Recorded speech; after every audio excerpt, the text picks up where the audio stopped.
Yes, Kenya. Tamu sana, tamu sana, tamu sana, yes. In this video, I want us to listen to some remarks made by Githunguri, Member of Parliament, Gathoni Wamuchomba. For her remarks are going to inform the basis of our analysis in this video, in which I'll explain why I strongly believe William Ruto and Rigathi Gachagwa's goose on the mountain is cooked. Listen to Gathoni before we proceed. I want to talk to them because if you don't believe in one man, one shilling, one vote, which was on a proposal within BBI, then you should not even believe in the housing, because low housing was a mantra that was led by the former president Uhuru Kenyatta. If you are going on with affordable housing, then you are also working on what Uhuru Kenyatta left. If you're finishing unfinished projects like Mau Mau project, they were Uhuru Kenyatta's flagship projects. If you're finishing them, then it means you believe in what Uhuru Kenyatta proposed. If you're working on universal health care and you want to put more budget and finish and accomplish and achieve, then you're also taking over Uhuru Kenyatta's mantras. So you can't come and put me in the cage and tell me, Gathoni, stop talking about one man, one shilling, one vote, because this was Uhuru Kenyatta's. If we achieve this one man, one shilling, one share, one vote share, is it Uhuru Kenyatta who is going to benefit, or it is our people from the Mount Kenya region? We need to sober up. And I don't want to be gagged. I do not want to be told that I belong to this political party and the party is not saying this, because I went to my people and I convinced them that Kenya Kwanza government is a good government. It's going to be good government, and it is government of the people. And when I go to parliament to do what I'm supposed to do, I have actually proposed a law. That is my mandate as a member of parliament. I have gone to parliament to do what I'm supposed to do. And I have written to the speaker. And the speaker has my letter. And there are many others who have also proposed other formulas. Let all the formulas be put on the table. Let us have a national dialogue. And let us agree on the way forward. Yes. The bone of contention here is one man, one shilling, one vote.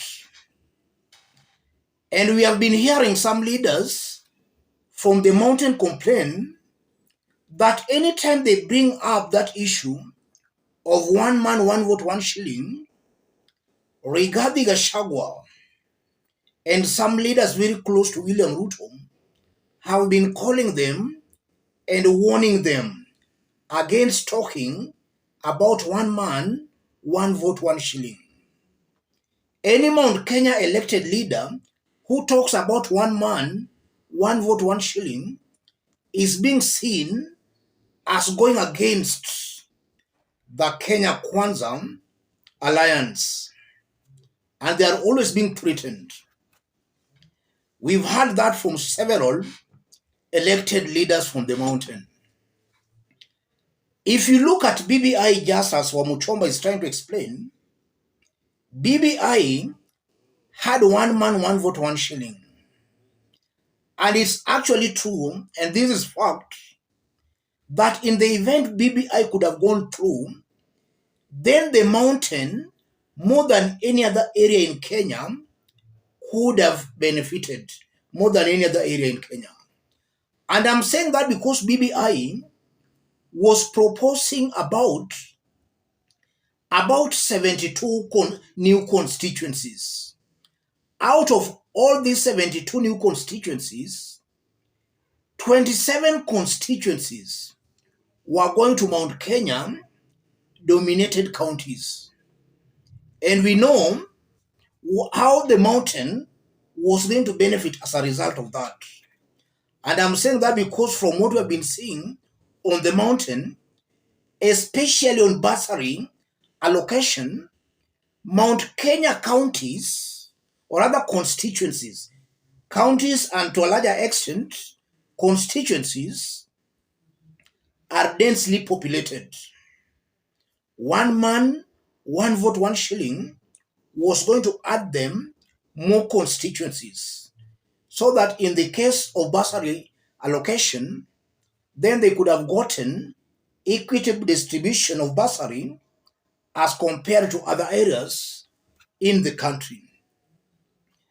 The leaders from the mountain and those who are supporting William Ruto rubbished all that and poisoned the minds of the mountain residents that one man, one vote, 1 shilling was going to benefit Uhuru Kenyatta. BBI never went through.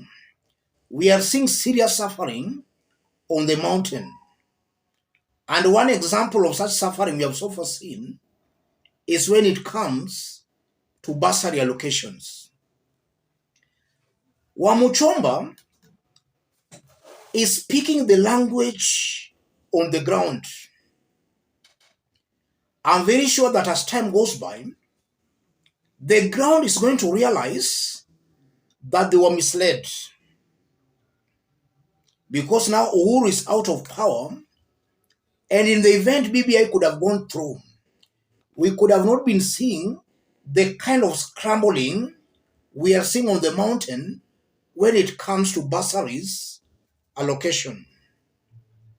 In the due course of time, the residents will come to their senses and they will know William Ruto misled them.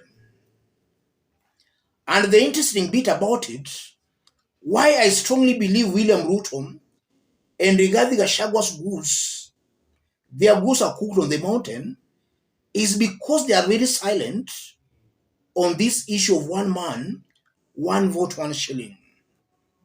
They are very silent, very quiet. And in fact, leaders who are propagating that are being seen as rebels. So as the mountain wakes up that one man, one vote was actually good for them, they will most definitely rebel against Rigathi and against William Samoei Ruto. That's why I strongly believe Ruto and Rigathi's goose are cooked on the mountain. And the only way Rigathi can actually maneuver that is for him also to start advocating for one man, one vote, 1 shilling. And in the event they start that kind of a campaign on the mountain, then again they will still just be reminded that Uhuru Kenyatta, after all, was right. So Rigathi and his allies on the mountain, Ruto and his team, are torn between a rock and a very hard place. If they support one man, 1 shilling, one vote, they will be told that they misled the people. Uhuru Kenyatta was right.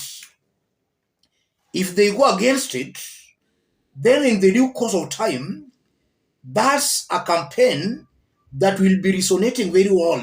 One man, one vote, 1 shilling is a campaign that in the due course will be resonating very well with the people. If Rigathi and his team goes against it, it's almost certain and very clear they will be going against the people. And I'm saying that because from the results Chebukati announced, the mountain gave William Ruto their votes overwhelmingly.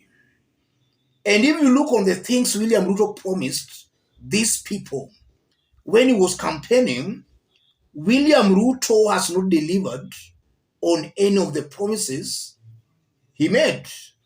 He promised them heavens, but he's not even delivering the clouds.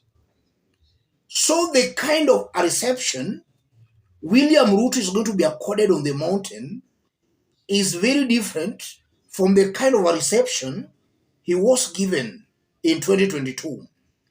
And now with the harsh economic reality in the country and more so even on the mountain, one man, one vote, 1 shilling will be a very powerful tool to convince the mountain.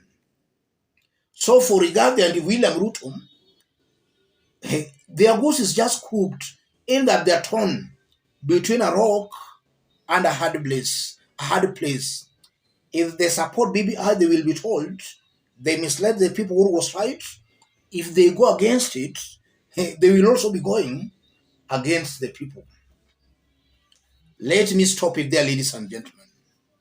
If you are watching us but you have not yet subscribed, subscribe, give this video a like. Our fans and subscribers here, I'm very much humble, very grateful for the kind of support you are giving me here. God bless you. God bless Kenya.